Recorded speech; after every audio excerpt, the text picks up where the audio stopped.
Hello ladles and germs.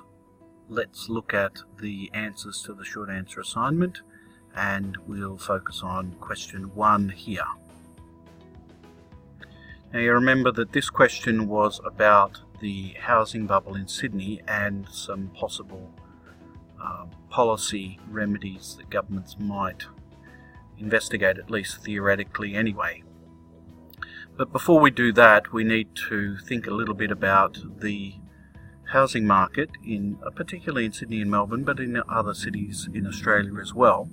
We have to bear in mind that not everyone who's buying a house is buying a house to live in. That is, they're not buying a home. There is some participants in the market who already have a house, but they want another one. And they want another one in order to make money out of it. Around about 11% of the population over the age of 20 in Australia, that is around about 2 million people, own and rent more than one property. And of them, about 80% of them, about 1,600,000, are doing that on borrowed money. Of the houses owned in Australia, 17% of them are owned by investors.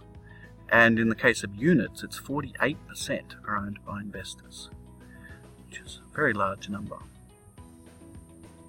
We can also see here that from the investor share in housing loan approvals, that almost 40% of loan approvals are for investors. That is, people who already have houses, but they are buying another house. 60% of loans are for people who are buying a house to live in.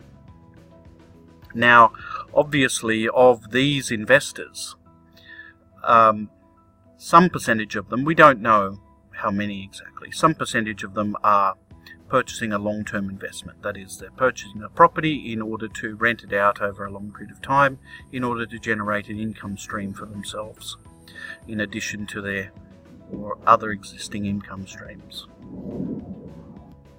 But there are other investors who are not purchasing properties for that reason. Rather, they're purchasing properties for speculative reasons. That is, to say they're purchasing a property at a certain price in anticipation of being able to sell it in around about 3 to 5 years at a higher price. So it's really the speculative investors that are of concern to us here, because it's speculative investment that generates price bubbles. Now, speculative investment in and of itself is not necessarily a problem.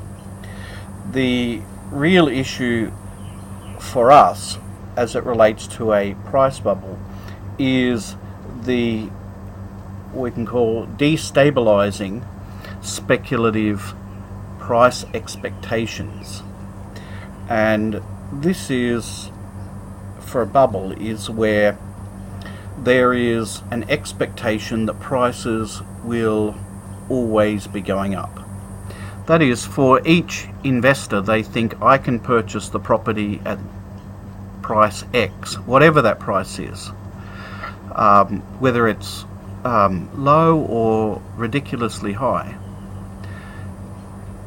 expecting that they will nonetheless be able to sell it at a higher price to some other fool down the road. And that next fool who comes along is willing to buy it at that higher price on the expectation that they will be able to sell it at a still higher price in the future. So as long as the participants in the market, both buyers and sellers, have this price expectation in mind, this price expectation dominates, that can lead to a self-fulfilling and self-reinforcing prophecy, so to speak, about prices. And that's because if you're a buyer and you believe that prices will be higher in the future, you'll seek to buy now. Demand will tend to increase now. Equally, on the other hand, if you're a seller and you expect prices to be higher in the future, you might withhold your product, or say your property, for sale from the market in anticipation of being able to sell it at a higher price in the future. That is, supply will tend to decrease. The supply curve shifts to the left. Now, if you have both of these things happening, then you will tend to have an increase in price. Now, the expectation that prices would increase caused behavior on the part of the buyers and the sellers, which resulted in that very price increase. And in this sense, it's a self-fulfilling prophecy. But it can also be self-reinforcing as well, because the expectations that prices would rise, leading to this behavior on the part of buyers and sellers, resulting in that higher price, confirms the belief in the expectation. It reinforces that expectation, which enables the next round to occur, where you can have the same thing occurring again, and then again and again, and so you have prices going up and up and up.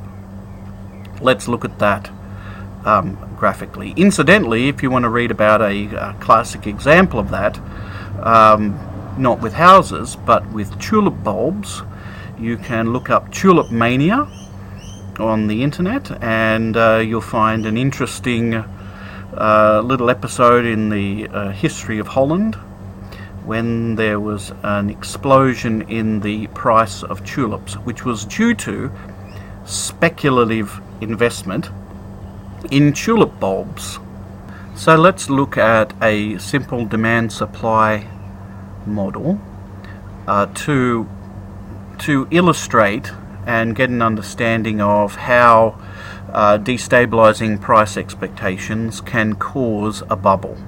So we've got demand and supply here. Now, if the buyers of the product, in this case housing, expect prices to rise in the future, they will increase their demand now. So the demand curve shifts to the right. If suppliers also have this expectation, and why wouldn't they, then they might decide to withhold some supply from the market in anticipation of being able to sell that product at a higher price. So the supply curve shifts to the left. So we move to a new equilibrium that's higher than before. Reinforces the belief in these that prices are rising in the future, leads to higher demand and lower supply, higher demand and lower supply.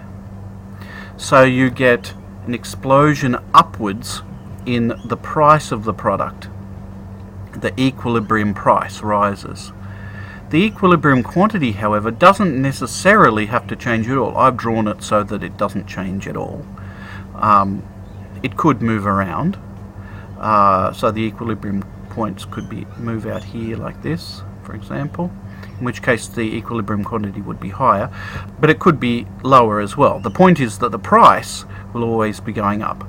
So this is an increase in prices that is due entirely to expectations about future prices being higher, which leads to speculative behavior on the part of buyers and sellers.